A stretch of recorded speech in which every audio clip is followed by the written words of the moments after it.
So the third and last case of card resolution in Jak and Poi involves a Jak against a Poi. So this is where things become interesting, very, very interesting and exciting. And this is when things become a little confusing for some people too. But all you need to know really when resolving Jacks versus Pois is the trigger system that we have for the game. So the trigger system involves these symbols at the bottom of the card. They kind of look like diamonds, right, with arrows pointing up or down, purple or yellow arrows pointing up or down. And then sometimes there is a number as well. So Cerberus Pup has a trigger right there. Bloodbeard has a couple of triggers right there. Cosmic Crusader has a couple of triggers as well. And we'll be going through each of that in this video just to make it very, very clear how these triggers actually determine how Jacks and Pois interact with each other. So for example, right? So my opponent plays a Cerberus Pup. And, for the sake of keeping things simple, let's say I played a Scissors Jack. Now, when you're playing these things, the first thing you do is you resolve the Jacks first. So Jacks are resolved over Pois all the time. Now, since there is nothing to counter my gaining of permission in terms of this Jack, since only a Jak versus Jak resolution will penalize me for losing, but since this is a Jak versus Poi, I actually gain my red permission. So hopefully I didn't confuse you there. So essentially, you always gain your permission when you play a Jak versus a Poi of your opponent. So take note of that. And the Jak is resolved before the Poi. Now, how does this card interact with your Scissors Jak?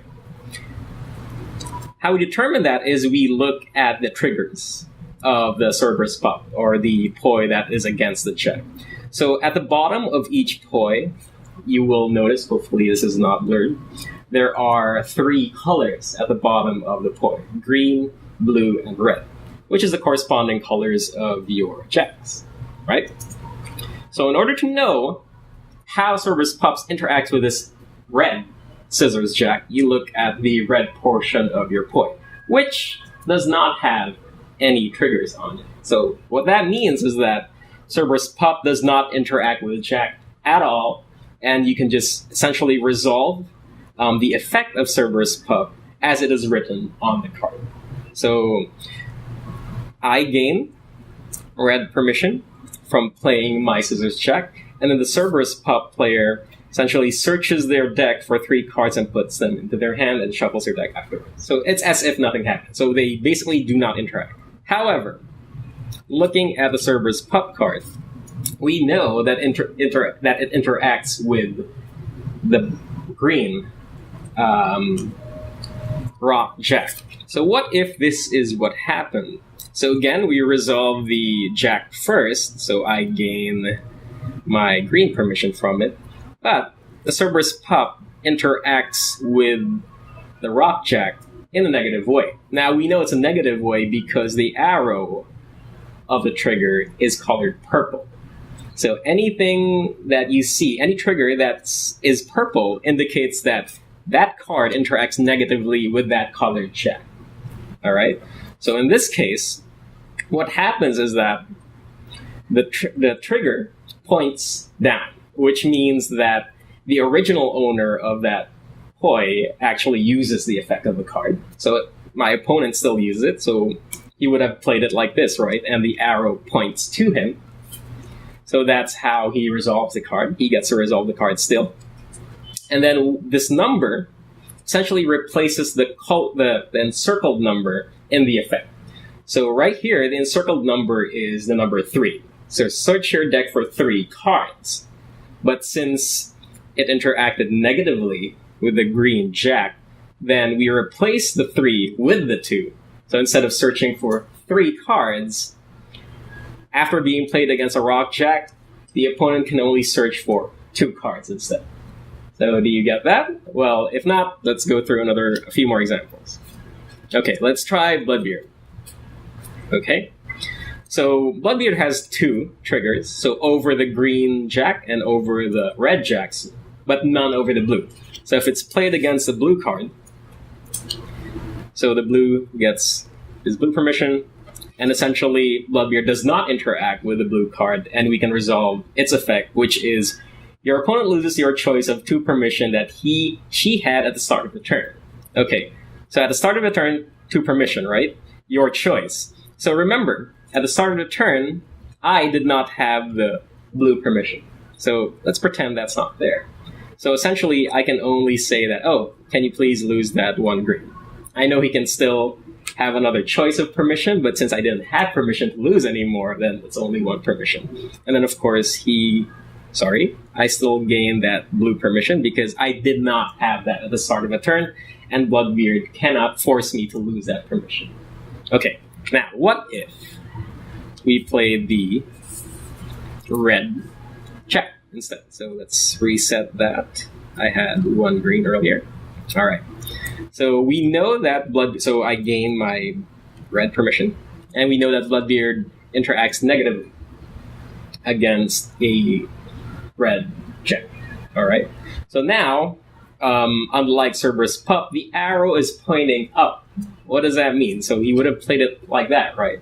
So now the player who actually resolves the effect of Bloodbeard is the opponent. So that's what the arrow pointing up means. Your opponent, essentially gets to resolve that card. So since I am my opponent's opponent, sorry for the redundancy, then I get to resolve this card, which is where, the fun of Jak and Poi really is. No matter how powerful an opponent's card is or a player's card is, there is always a counter to it. So in this case, Bloodbeard is extremely countered by a red jack, because essentially I get to resolve it instead of my opponent, which is pretty neat, right? So that's the beauty of the trigger system of Jak and Poi.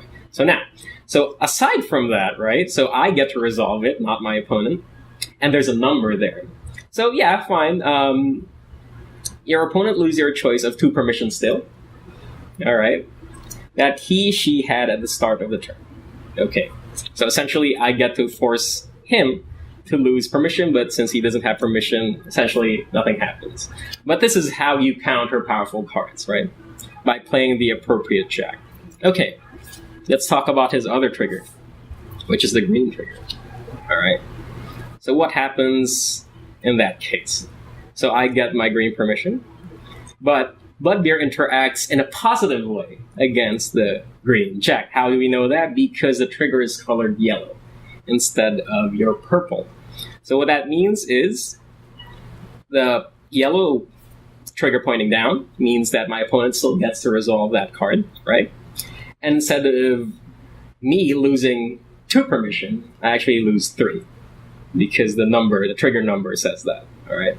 So you replace the trigger number in that number in the effect, and I lose 3 permission that I had at the start of a turn. At the start of a turn, I only had 1 green, so unfortunately, it wasn't too effective. But if I had, say, 4 green permission at the start of a turn, then my opponent could have said, you know what, lose all of that. Or if I had 1 of each at the start of a turn, my opponent could easily say, you know what, lose all 3. So that's how the trigger system works. So that's actually a pretty powerful card if played correctly. All right? So a few more examples, just so that we get the groove of things. Okay, so Cosmic Crusader has 2 triggers. So it interacts with the blue jack and the red jack. Let's go with the red first again. Okay, it interacts with the red jack positively. So my opponent gets to resolve that, and the 4 replaces the number encircled in the effect. So the effect says deal 3 damage to your opponent, but since the red trigger was activated, it deals 4 damage to me, so -4 right there. Okay, and I get to gain my red permission though, because I play the jack. All right, but what happens when it's played against the rock jack? Okay, nothing, because there is no trigger there, but I still lose my 3 life, because that's the default effect of Cosmic Crusader. And of course, the more interesting resolution comes against the paper jack, and it's an empty diamond right here. An empty diamond essentially means that this card fizzles. and doesn't even get resolved if the trigger is empty. So since it is played against the blue jack, then this card essentially gets discarded right away without even resolving its effect. That's pretty neat, right? So that's another way of countering cards. Earlier, Bloodbeard essentially swaps owners, but in this case, the card actually gets nullified outright without anybody resolving its effect. So that's the other way of countering cards. Okay, so let's take a look at some more neat examples. This is pretty cool. The Insurmountable Odds card. Okay, so the effect is deal 8 damage to your opponent. Ouchies. But as you can see, it has 3 triggers, so it interacts with every single jack. And it interacts negatively against every single jack, and the arrow is pointing up. In other words, any jack I play as the opponent, I get to grab that card and resolve it myself, which is pretty neat. Fine. I mean, the effect is sort of tempered a little bit. Instead of dealing 8 damage, I only deal 6. So you replace that number with a number over there, but it's still freaking 6 damage against my opponent, and I still even get my blue permission, which is insult to injury, right? So the only way that you can actually play this card safely is when I, or the opponent, plays a Poi himself. Alright, so that's the only time you should play that card, because then he deals that 8 damage to me. Ouch. And then I get to resolve my card, whatever card it is.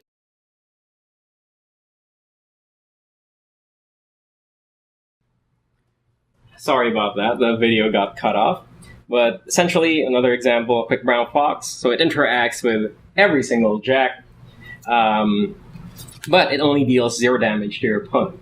It costs 0 permission, which is pretty neat, and then deals 0 damage to your opponent, but if it's played against a jack, it actually deals 2 damage. Alright, so as indicated by the yellow trigger color, that means it's advantageous for you if you played it. So it deals 2 damage to your opponent in case he plays any of the jacks. But if he plays a Poi, for example, then he deals none. Alright, so it's a very, very useful card to have in your starting hand, because it essentially forces, if your opponent doesn't have a Poi that costs 0 permission, then he's forced to play a jack, of course. Then you get to do 2 damage to him right away, which is pretty neat. He gets his permission, of course, but you get to do 2 damage to him. Cool, right? Okay. Next, maybe a Thrashing Demon. You know what? Let's go with a Yin Dragon. Alright. So it interacts with 2 jacks. It interacts with the green jack positively, so the opponent still gets to resolve that card. So instead of gaining 5 life, which is its default effect, you replace that 5 with a 6 from the green trigger, and the opponent gets to gain 6 life. So let's, for example, say he has 12 life plus 6, that's back to 18. What happens if it's resolved against a red jack? It resolves negatively, as indicated by the purple arrow. And I get to resolve it. This player gets to resolve it because the arrow is pointing up. Okay? But I only gain 3 life instead of the 5. So I gain my red permission. Just for example, I already had 1. My red permission from my jack. And I even get 3 life. Now in the game, you cannot have more than 20 life just to, keep the playing time pretty manageable. So if I had 18 life, and then I got to steal the Yin Dragon's effect, I gained 3 life, but since I only had 18, I only get up to 20 life.